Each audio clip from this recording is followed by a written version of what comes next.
room and we'll start in about a minute. So hang tight.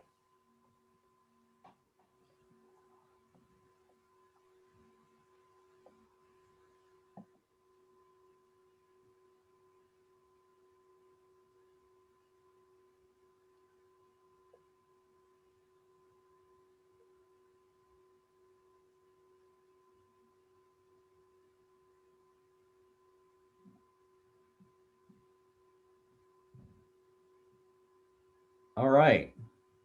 Well, it's just a few minutes after noon here. Happy 21st day of the 21st century and 21st year of the 21st century. So, very auspicious day for our inaugural Diversity, Equity, Inclusion webinar. So, I'm Will Gleason, the chair of ULI New Mexico, and welcome. Really appreciate your attendance and participation in what is going to be a memorable hour. We have a great panel with us today, and Rathi will introduce them in a moment here, but I just want to take a few seconds to thank our sponsors. You can see them here on our screen. We really appreciate all of our sponsors' participation and commitment to ULI to help us really, as a group, as people from disparate businesses and backgrounds, figure out ways to help improve our built environment here in New Mexico. So with that, I'm going to do a few ground rules, or just remind you to mute, and remind you that we are recording this session, and to please use the chat function. I'm sure you're all very familiar with that by the 9th month of our pandemic. So with that, I'm going to turn over to Rathi Casey, who I really appreciate for spearheading this and putting together an incredible panel today. Rathi, take it away.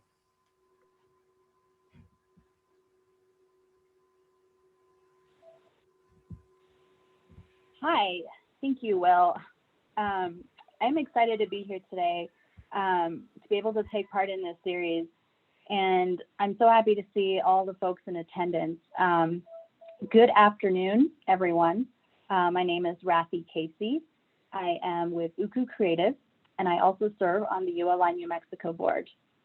I was the Young Leader Chair, the Marketing Chair, and now I'm so incredibly grateful to be able to serve as the DEI Chair. This is a new committee we created last year to really shine a light on and prioritize some important issues in our community. It is an honor for me to chair this committee for many reasons, personally and professionally. I love to think that we are coming together as colleagues, friends, future friends, to make this world a better place for everyone, to lift each other up and support one another personally and professionally. 2020 was a tumultuous year, and while there was chaos, confusion, loss, and distress, I want to believe that we all come together for a better future. The Urban Land Institute is a global nonprofit organization. We are focused on providing leadership in the responsible use of land and in creating and sustaining thriving communities worldwide. We say we are dedicated to improving the environments in which all people live, work, and play. And we have understood that this really means that diversity, equity, and inclusion are the pillars of sustainable, thriving communities. In the committee's efforts, we have discussed many things, shared stories, and identified gaps. Not all these conversations have been easy, but we are glad to have had them. I want to take this opportunity to thank those that have volunteered their time on this committee. Kendra Montanari, Kate Potter, Jamie Jaramillo, Amy Coburn, Dan Majewski, and Will Gleason. If you are a member of ULI and would like to attend one of our meetings, please feel free to reach out to me. We understand that in order for these efforts to be successful, we cannot look at membership, sponsorship, leadership, and DEI as separate things. Do our programs reflect our community's interests? How can we mentor individuals that need help? And how do we cultivate the leaders of tomorrow that have interests of all of the members and representatives of our communities? We as a group have a wide range of characteristics, seen and unseen, traits we are born with, and those that we have acquired. This diversity makes us richer. We should be recognizing our individual differences and championing this diversity for the benefit of us all. We should be equal in rights, our status, and our opportunities. We should have the commitment to promote fairness, justice, and equity. We should ensure all members of this organization feel welcomed and give equal opportunity to connect, belong, and grow.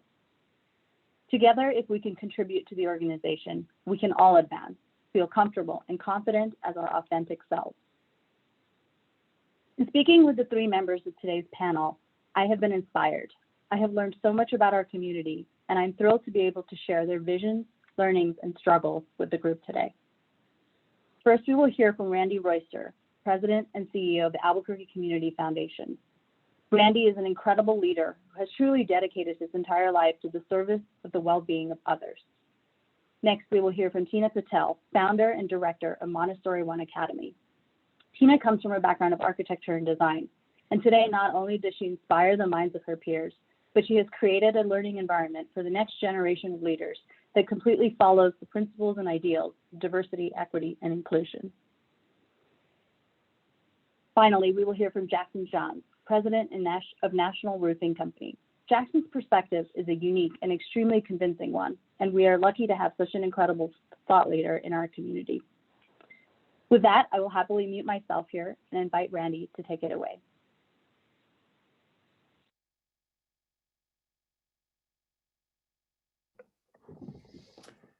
Thanks, Rathi, and thanks to all of you at the Urban Land Institute in New Mexico for inviting me to be a part of today's panel.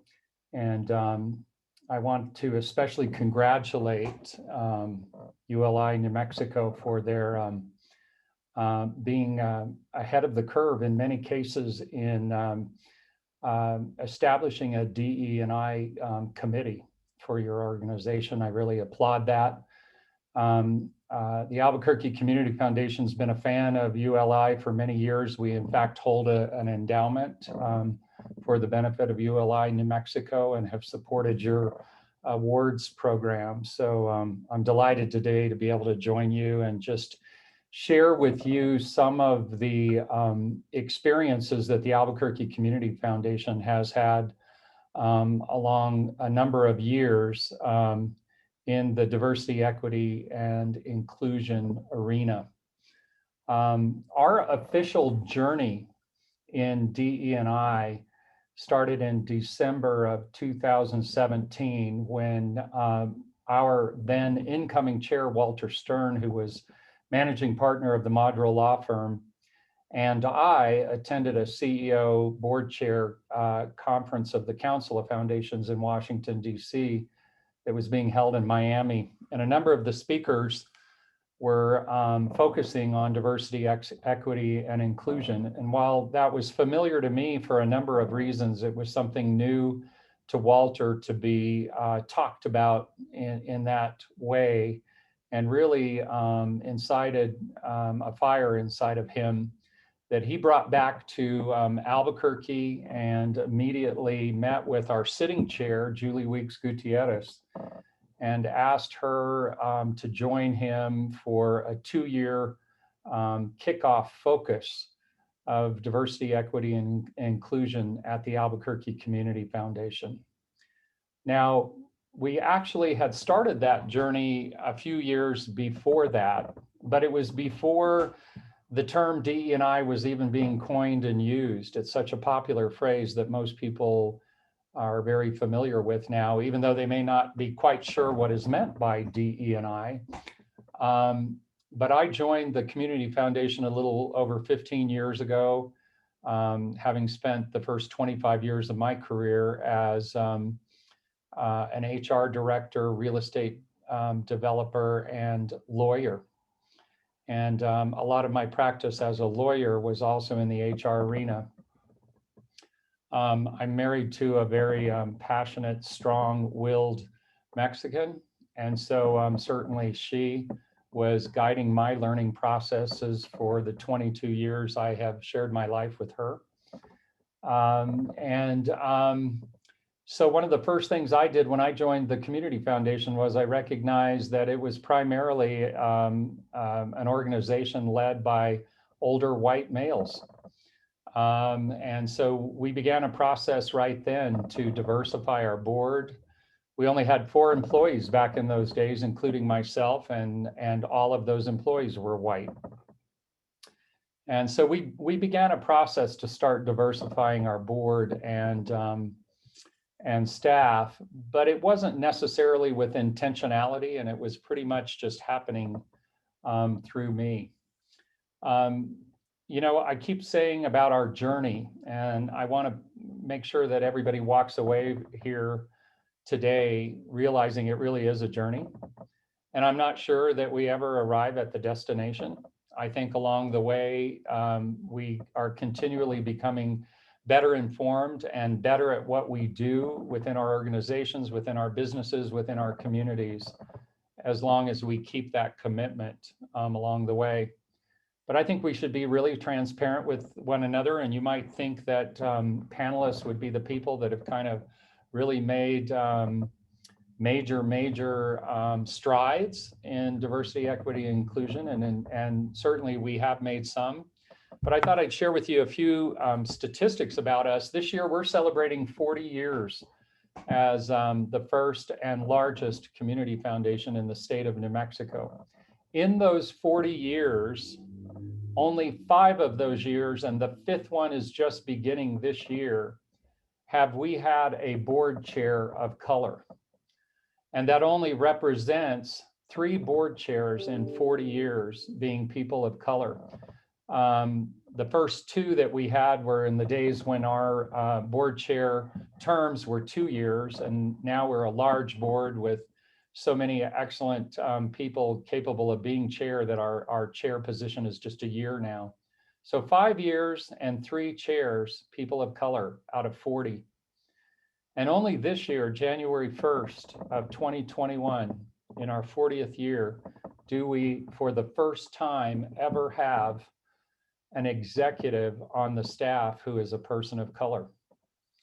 So while we've been making some really good strides along the way, you know, we've got a long way to go. I have a contract with my board, and I have 6 years left on that. And I have told my board that I will feel that I have completely failed as the leader of this organization unless I deliver to them 1 or more persons of color who are very capable at replacing me when I leave 6 years from now. Many of you, especially the business members of ULI, may be aware that about 7 years, we're probably starting on to 8 years now, we opened a new field of interest that was pretty unique to community foundations around the country, and we call it economic and workforce development.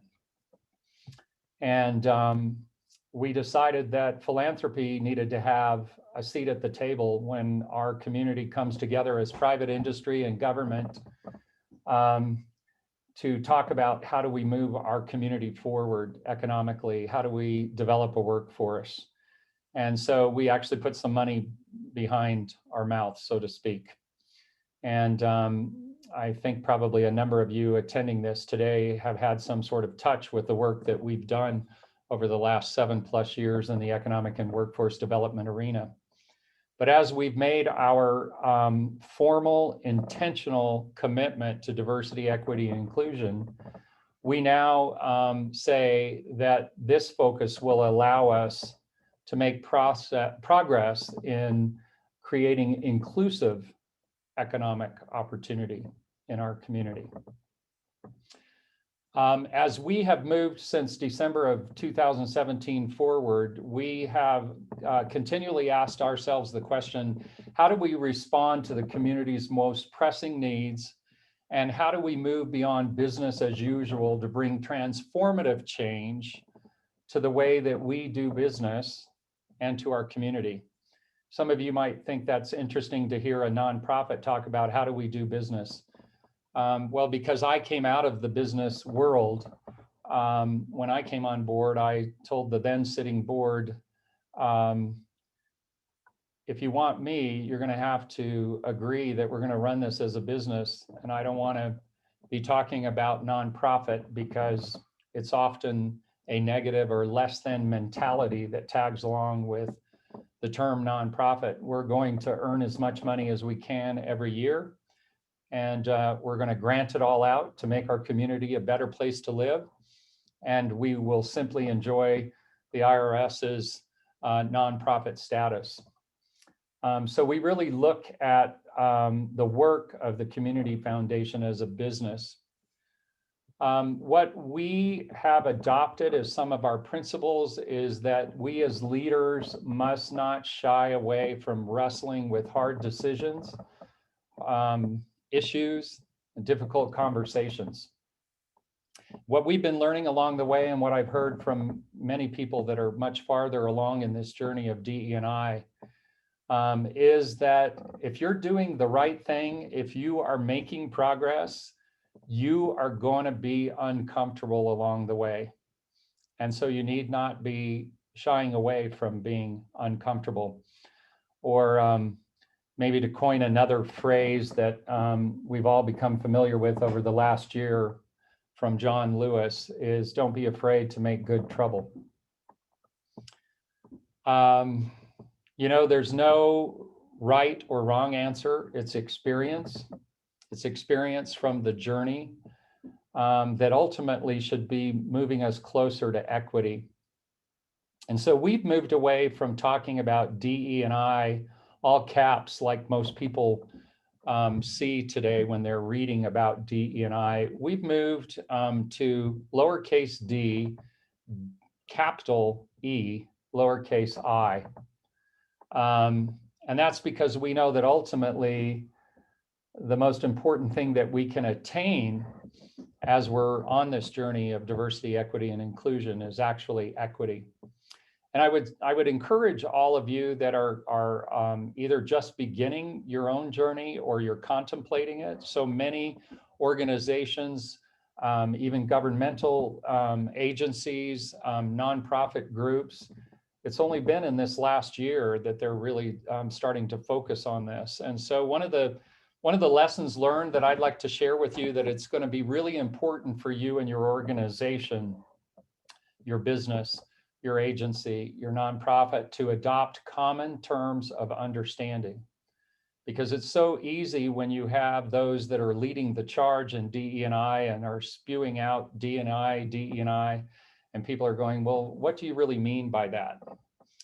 And so, you know, for us, diversity, we're defining as a representation of all of our varied identities and differences. And so many of those are commonly known. Some of them are not so common. We identify that as race, ethnicity, gender, disability, or ability. We don't even use the term anymore, disability. We talk about differing abilities. Sexual orientation, gender identity, national origin, tribe, caste, socioeconomic status,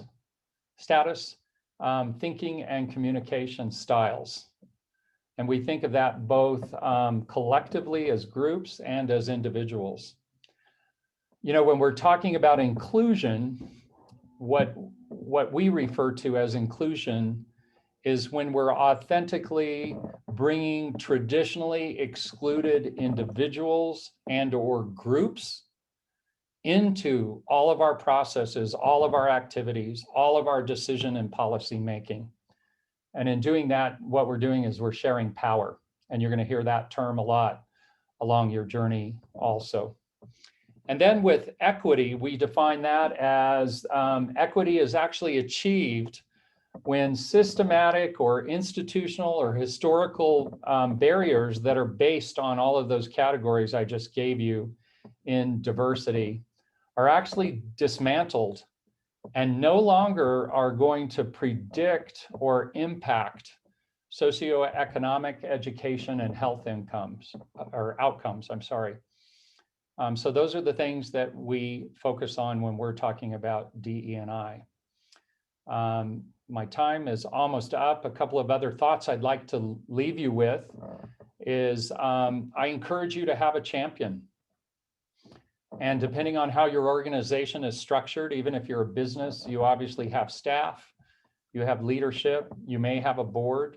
Certainly if you're a nonprofit, you have board and staff, and then again, different types of leadership and staffing at the government level. You need to have a champion, and generally one champion's not enough. You want to get the job done, you want to get people on board, you've got to have a champion at the staff level, and you've got to have a champion at your board or leadership level. The other thing that I would encourage you to consider is, you know, for this journey to really be meaningful and transformational to each of our individual organizations, but also for the benefit of our community, because I think that's why we're all here. That's why ULI exists. That's why everybody's taking on DE&I. How can it make our business better, our organization better, but ultimately, how does it make our community better, our community more inclusive for everyone? And so you've got to integrate these principles of diversity, equity, and inclusion throughout your entire system. And we've actually coined a phrase here that came about from one of our trustees who's a senior managing partner of CLA, the Clifton Larson Allen accounting firm, Marcus Mims, who says we must have DE&I in our DNA. And so some examples of how we've done that, we actually have now gone back and amended our bylaws to put a very specific statement in about the commitment to diversity, equity, and inclusion, because we know that as staffing changes, when I'm gone in 6 years, our board changes. Most of our board members serve 9 years, but as they change, we want to make sure that in perpetuity, and that's what our business is all about, an endowment benefiting the community in perpetuity. So in perpetuity, this commitment to diversity, equity, and inclusion, the commitment to the journey will exist. We have also just this year created a new executive position. We have a staff member, Marisa Magallanes, who's been with us 2 years and for many years led all of the work at the National Institute of Flamenco. She was our director of advancement, and when we decided to promote her to vice president, we decided to move her out of advancement, and we now have a title within our organization of Vice President of Strategy and Equity, because we want to make a very public statement about our commitment to diversity, equity, and inclusion, but again, primarily for equity.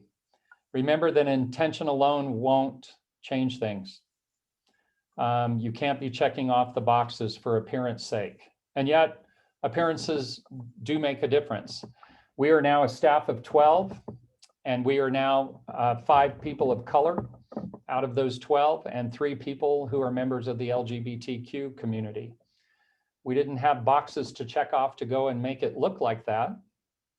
But without specific intention of diversifying your staff, diversifying your board, your leadership team, it won't happen. You need action. Remember that the work is urgent. Own the responsibility for correcting along the way. And don't stop. Be a leader, be a change agent, one that contributes to an inclusive, equitable, and just community that will champion the rich diversity that we have here in Albuquerque and New Mexico. And don't ever forget, it's really good for business. So thanks again for allowing me to be a part of this panel.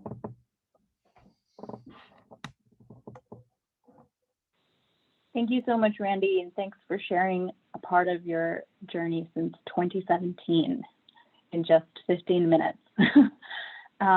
If you have any questions for Randy, please do type it in the chat box and we'll get to it at the very end with the Q&A. I'd like to pass the mic to Tina Patel. Hello, everyone. Thank you, Rathi and Dan and Will, for inviting me. A little bit about myself and the perspective that I come from. I was born in India, came to America at a very young age, 9, 10, and I grew up in upstate New York. And I was the only woman of brown color. I remember having one more friend, his name was Jason, who was Black. And other than the two of us, there were no other person of color there. And so at a very young age, I think that molded my identity. I experienced both spectrums, the people who were not willing to be open to be my friends just because of the color of my skin.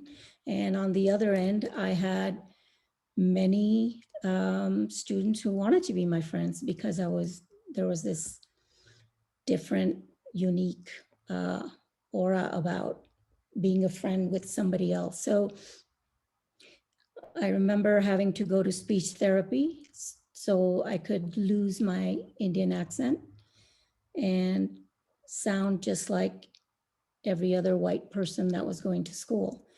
So then I moved to New Mexico and it was refreshing. I found myself surrounded by people that had the same skin tone, same love of family and the culture and the values. And I think that's where I really found myself, is in New Mexico, having respect for the land that we live in, that it doesn't really belong to all of us. It started with a culture that had pride. They were of color, they were different and unique, and we're inhabitant of it. And so there's a respect from me for what we do and how we do it. I am married to a wonderful human being who is Italian, Spanish, and Welsh. And so our two daughters are of third culture. And I just learned that phrase last week, third culture child. What does that mean to raise a third culture child in America? And, so I'm intrigued by that. But Montessori aligns itself to the DEI concept very well. We focus on children at very young age, teaching them empathy, teaching them grace and courtesy, teaching them value of sharing, solving problems in a constructive, non-humiliating manner. And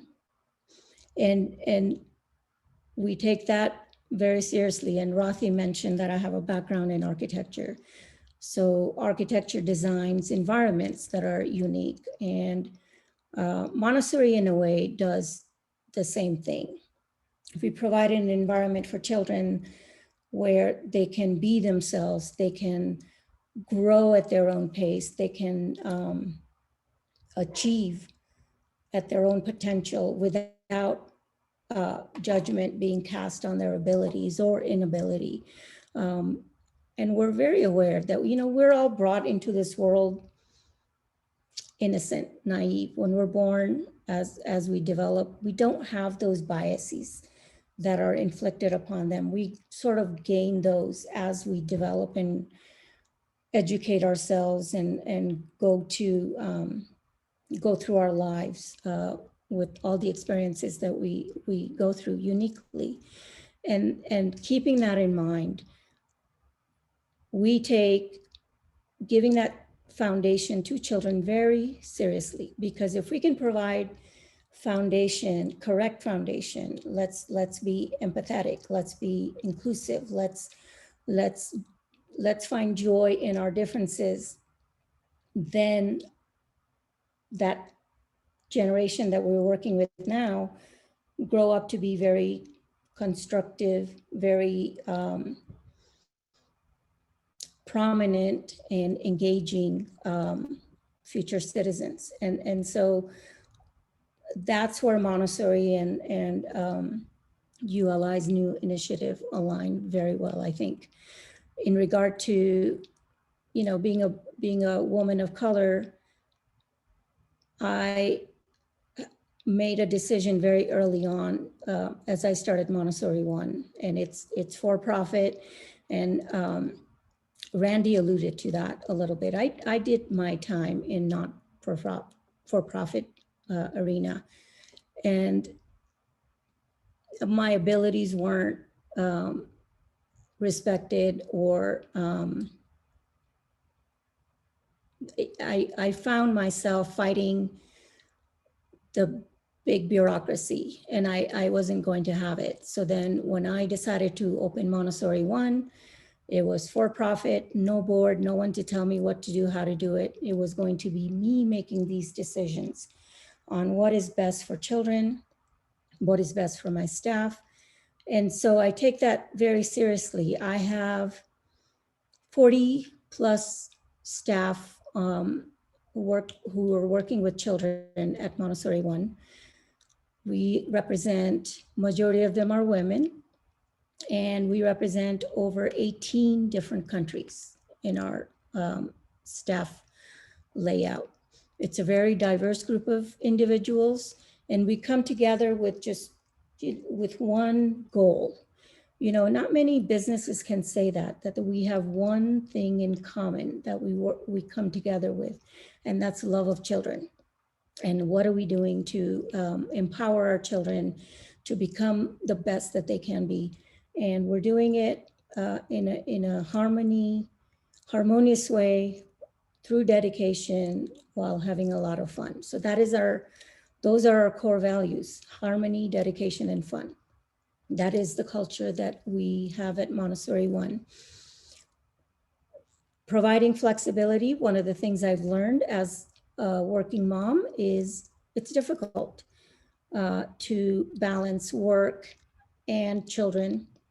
Raising two daughters is difficult, starting and growing your business at the same time. So what I do is provide flexibility to my staff in their scheduling. If they have something to do with children, go take care of that. That's your first priority. We allow almost 75% tuition deduction on children of Montessori One staff. So they're essentially coming here for free. But we also provide scholarship to children whose parents value education. Not all of our parents at Montessori One are paying full tuition. I recognize that in order for us to even the playing field, that we have to do our parts. And so working with parents and their needs, whether it be scheduling, whether it be tuition, special need of any child, and we work with all parents on those topics. I'm very passionate about maintaining and empowering women to remain in the workforce. Over COVID, we took a hit. We went from 100%, 200 plus students down to about 100 students. So revenue was down significantly, but I made a commitment to not release any of my employees during COVID. A lot of creative thinking went into that, a lot of juggling of finances, but we managed to maintain 100% of our payroll with 50% enrollment. The other thing we're doing, and I've taken a greater stance on anti-racism after the events of last summer. In that, we need to educate ourselves, educate the teachers so that they know how to better serve our children, educate the parents. So the conversations that we're having at school are aligned with conversations that may or may not be happening at home. Working with children directly, letting them know, and not dumbing down or not lessening the quality of the message, but talking to children honestly and openly about what is going on in our culture. Why are we in the situation that we are? Why did last summer happen? And what we can do as individuals to make that a better place for all of us. I came to America for a better future. I know all of my staff are in America because they want a better future for themselves, for their children. And I take that responsibility very seriously. I think we as leaders have to be the champion of a cause, but at the same time, how do we empower our staff and the community that is our business? How do we empower everyone, every single individual that works in that building to do better, to just think better, to come up with creative, innovative ideas on inclusion and go beyond the color of our skins or what kind of clothes I'm wearing or what do I look like or what are my needs? And one of the beauty of going back, I'm coming back full circle on what we do in the classroom is, children, we have children who are on oxygen tanks that are helped by their peers to carry the oxygen tank and make sure the cord doesn't get tangled with any other furniture. We have children that are in wheelchair that are pushed by their peers or are taken out onto the playground and helped onto and off the slide. And it's amazing to watch children without any biases, without any judgment, just simply enjoying being with each other, learning from each other, sharing. And we do lunch family style in the classroom. Everyone sits around a table. Everyone has their own unique lunch that they brought from home. And we're talking about what you're eating and, what did I have for dinner last night? And why does that look like that? And that's how we at Montessori One are doing our part. It's about here and now, but I think it's more about the future. What are the children of today going to become as citizens of tomorrow? And how are they going to make our environment that is suffering right now, and we're doing our little part, but how can we make it so it doesn't remain an issue in the future? So thank you, Rathi and Dan and Will. I appreciate the opportunity to share my thoughts. Thank you, Tina, and thank you for really sharing your personal perspective, where you're come from and where you're headed. And a lot of this is ups and downs, and I've enjoyed to hear both sides of that. Thanks. If you have any questions for Tina, please type it in the chat box and we will get to it at the very end. Next, I'd like to pass the mic to Jackson. Hello, I'm Jackson Johns. I have the good fortune to be president of National Roofing Company, and I want to talk today about why we embrace diversity, equity, and inclusion. I think there's two arguments for DEI. I think there's the ethical argument, and then there's the business argument. And if you don't already get the ethical argument, I don't think I'm going to convince you. So instead, I'm just going to talk about the business argument. And I feel like DEI is something that you should want to do, not feel like you have to do. And that's sort of the difference between the ethical and the business argument. So for us, DEI gives us a massive competitive advantage. We're all in a war for talent. Every organization is. The best people for a job don't always look like the person who you would think would be the best for a job. And as it turns out, looking right for the part is not a qualification. And one example, and to be a bit reductionist about this process, is decision making. And so the first step in making the best possible decision is to cultivate options. And the second step is evaluation and vetting. And diversity improves your ability to do both. Having more diverse perspectives in the room is not only going to cultivate more options for you, you're going to be better in the evaluation process of determining which one of these decisions you should pick, as well as, you know, seeing landmines and pitfalls that you wouldn't otherwise pick up. And one of the personal examples that we have is the roofing industry has a misogyny problem. And I think a big part of it is women don't tend to work on rooftops. So how can they know about roofing? And what we've kind of found and kind of discovered is the only thing that we're really good at is teaching people about roofing. I think this is true of most organizations, is you know your industry very well. You know where the resources are to find out more about it. So what we've kind of realized is that hiring someone with a lot of roofing experience into a management position, if we're not promoting from within, if we're doing an outside hire, hiring someone with a lot of roofing experience is redundancy. And so it's not actually very useful. If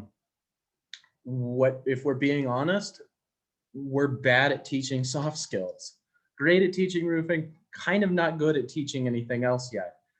So hire people who already have those. And so if you apply the logic underlying that conclusion, you realize the more different someone is, the more they're going to improve your team's abilities. Is, you know, go find, we hired a service manager who came from jewelry manufacturing, and she didn't know anything about roofing. She did know operations and management, and that was one of the reasons why she's been very successful at her job. We've been able to teach her about roofing, and in general, we've kind of tried to move away from, you know, if you want people with experience, you don't necessarily want people with experience in your industry. I think that we wind up, there's a caveat here that I should mention, is you should not participate in what might be termed minority bingo of, oh, let's check boxes off. But the more different somebody is, the more diverse they are from the rest of you, the more that those unique perspectives will improve your team. And without a doubt, our team has performed better the more diverse and inclusive it has gotten. Our management team is now a lot of the people there. I think we're probably at that, like, close to half male, half female, and it's made us just better as a management team. One of the other things is that in terms of company culture, what brings us together is more important than what sets us apart. And if this seems paradoxical in a discussion about diversity, it is, but it's, you kind of need to ask that question of diverse how exactly. And you start to realize that diversity is more than your genome. We tend to look at strictly, you know, when we tend to talk about diversity, we tend to talk about, like, how much melanin your skin produces, which diversity is so much more than that. Or, you know, whether or not someone's reproductive organs are on the inside or the outside, or how they identify, and diversity is more than that.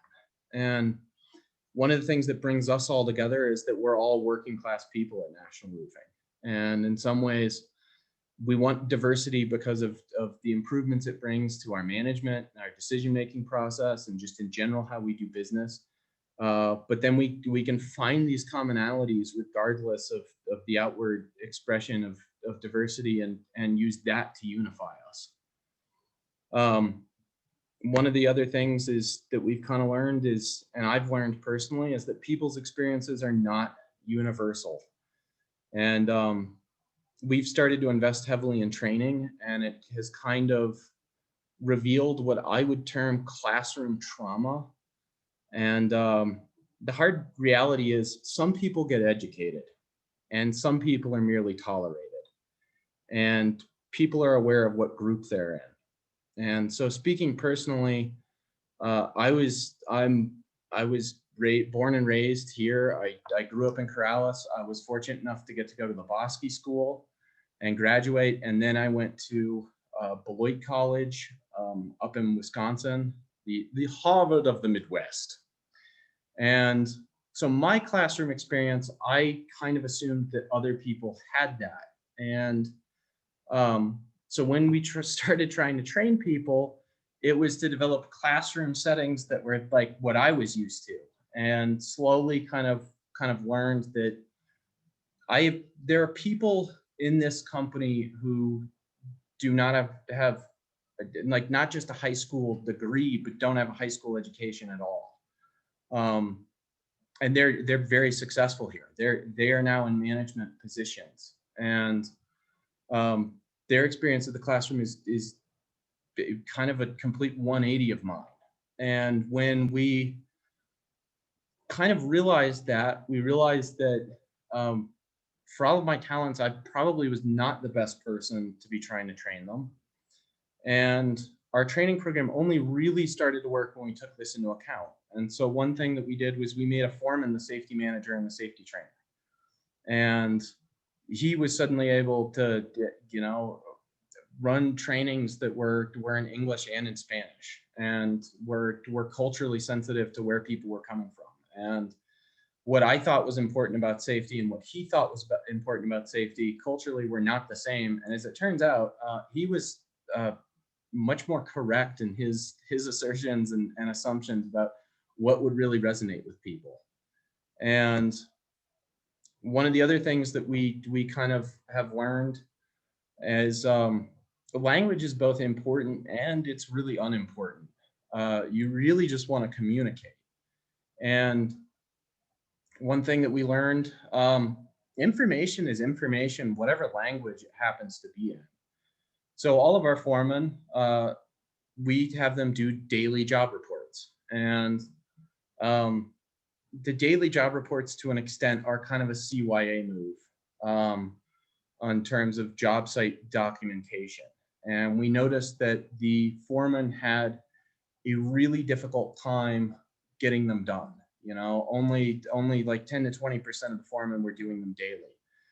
And after talking with them, it became that it wasn't that they don't want to do the paperwork. It was their big fear was they were very uncomfortable writing in English.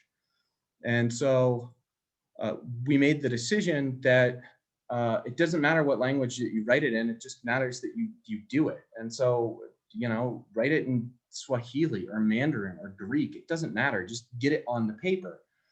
And of course, they didn't write any of those languages, they wrote in Spanish. And when we didn't care what language the reports were in, suddenly it went from 10 to 20% of them coming in each day to like 80 and 90%.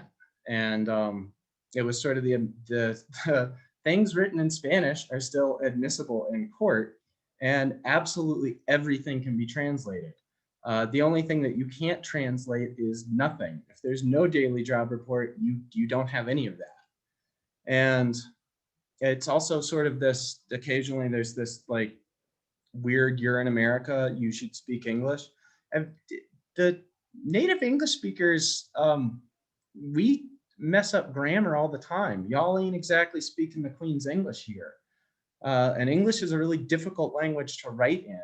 And so it was kind of, it's this, yeah, it makes it easier for me as a monoglot native English speaker to be able to not translate somebody's report, but it just made it harder on them. And, frankly, if you're going to be in a management position, you're going to make these decisions, I think you should kind of be willing to make them more difficult on yourself than making them more difficult on people in your charge. And so one of the things we've realized is that every time we've tried to be more inclusive, it has solved more problems than it's created, and it has generally made life better. Even if it puts a little bit more burden on management, it typically makes our leadership more effective in the long run anyways, even if there's the minor annoyance of having to show the vulnerability of having to ask someone what something means. And so diversity, inclusion, and equity has not only made National Roofing a better workplace, but it has just made us a more competitive company. Where every time we've embraced this, every time we've made these moves, we pull that much further ahead of our competition. And I would have to admit, there's part of me that I wish everybody did this, because it just makes for a better, more interesting world. And I hate to use the F word, but a more fair world. But at the same time, I do have to say I am kind of grateful not everybody's gotten it, because it's given me a massive competitive advantage. And that is only partially sarcastic. But I think I haven't been paying attention to time, and I apologize if I've talked too fast. But that's the simple gist of it. Is from a business perspective, diversity will improve your company. It will make you better, smarter, faster than your competitors. Thank you, Jackson, and thank you for that very honest perspective. I have a note here in the chat just requesting all the panelists if they could provide contact information for resources or contacts for individuals or entities who deliver training. If you could do that in the chat. And then I have a question here for Randy. It is, yes.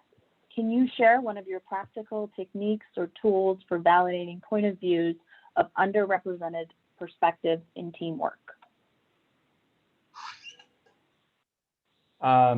Sure, I'll take a stab at that, Rathi.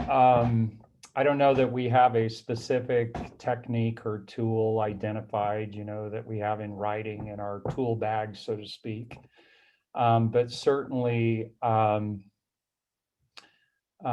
we have learned from good consulting, appropriate techniques for discussions in groups and on teams, and in particular with diverse teams, and to try to ensure that truly every voice is adequately represented in the work of the team and the decisions that are made.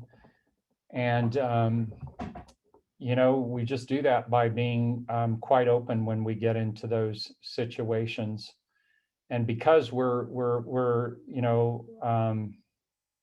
really very publicly on this journey, we're talking about these things all the time.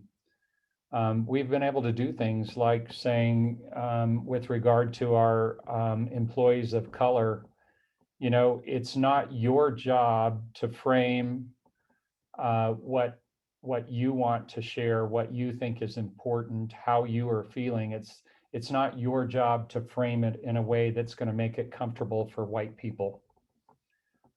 Because so often the reason we don't hear the voices of underrepresented groups, people of color in particular, is because they're very afraid of how are they going to get that word out there and not offend their white colleagues. And of course, we've had all of our white employees really buy into that principle so that people see that we're really living that way. And just speak honestly, just be transparent. And then every time we're working in a team, whether it's with our staff or it's with our board, we're always remembering as we go through the conversation, and maybe you get to a stopping point, that somebody's asking the question, okay, and what voices are missing here? Because, especially for us being the Albuquerque Community Foundation, we consider ourselves the community's foundation. And we recognize, we don't completely represent on our board or on our staff all the different peoples that comprise our community. So we're constantly asking ourselves, what voices are we missing? And then, going out to our community to see if we can get informed. we have one expression that we kind of have made part of our values and talked about, and that's um, never judge a fish by its ability to climb a tree. And all that means is that, you know, people's abilities and strengths and weaknesses are all contextualized. And um, you know, as being part of the one of the leaders, sometimes I go out to a job site and stand there with you know, if we're having a toolbox talk and it's in Spanish, and simply put myself in the vulnerable position of and own up to, like, right now I'm the dumb guy here. I don't know what's being said. I have to ask questions. And when I model that behavior, it tends to encourage other people to realize that's acceptable and jump in. One of the other things that we try and do occasionally is separate out the decision-making process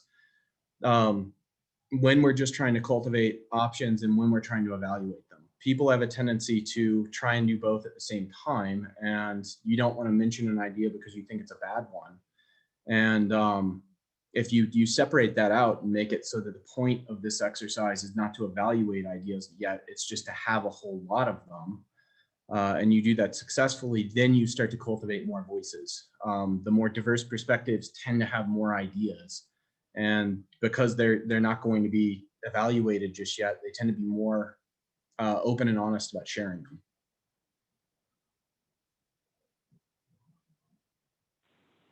Thank you. Randy, you have one more question here. Could you tell us again the name of the new Albuquerque Community Foundation executive position created? What does that job description look like? And what are the measurements or metrics of progress or outcomes for that position? The title is Vice President of Strategy and Equity. And so Marisa is really a brilliant person when it comes to strategy. And so truly she has, and as a CEO, I would tell you, strategy is not necessarily a strength of mine with a 40-year career. My career happens to match the age of the foundation, even though I've only been at the foundation 15 years.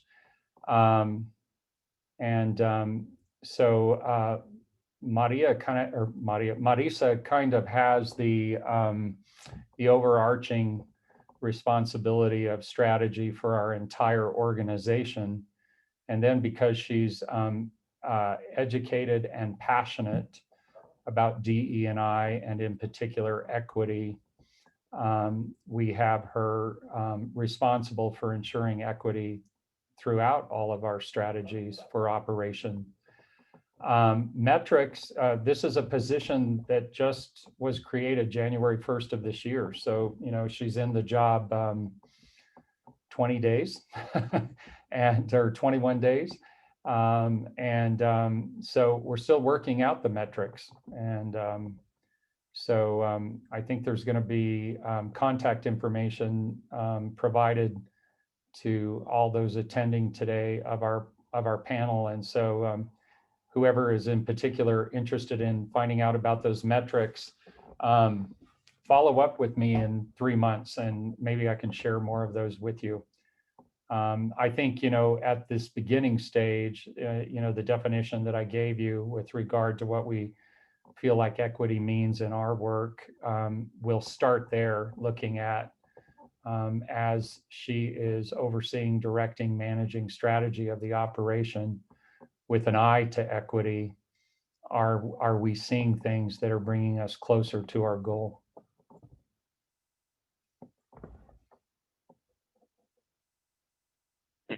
Thank you, Randy. To respect everyone's time, we have about a minute to our 1 o'clock mark. So I just want to thank everyone for taking the time to be here with us today. I hope there's been something you heard that you can take away for the goodness of your organization, your people.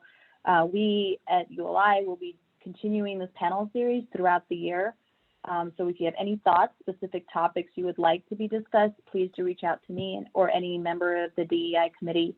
I also strongly encourage you to reach out to today's panelists.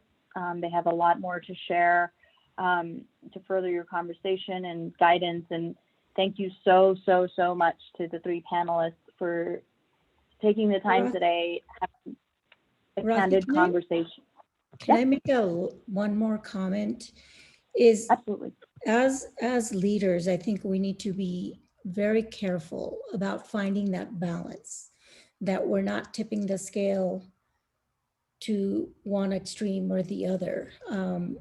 And just to give you an example, is a child of color or child who comes from a family that's socioeconomically not doing well, and then a child that comes in from a family that's well-to-do, we have equal responsibility to provide our best to both of those children.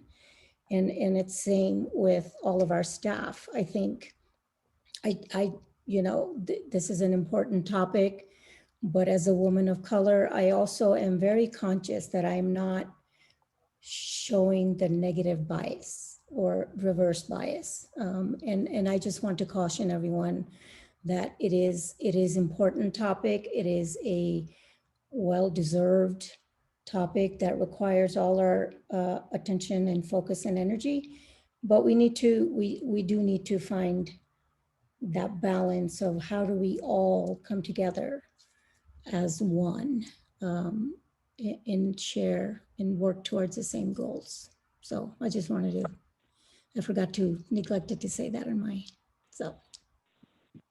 Absolutely, Tina. And I think that that's a perspective that it shows very clearly in the way you talk about this topic.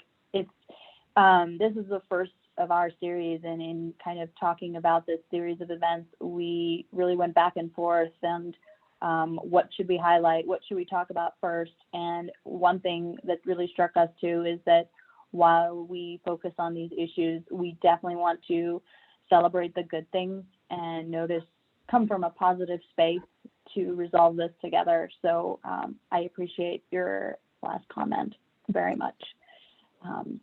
And so thank you all three for being here today and offering your perspective. And I'm pretty sure your inboxes are going to be full in about a couple hours. So thank you again, and we'll keep in touch for the next of the series. Have a wonderful day, everyone. Thank you.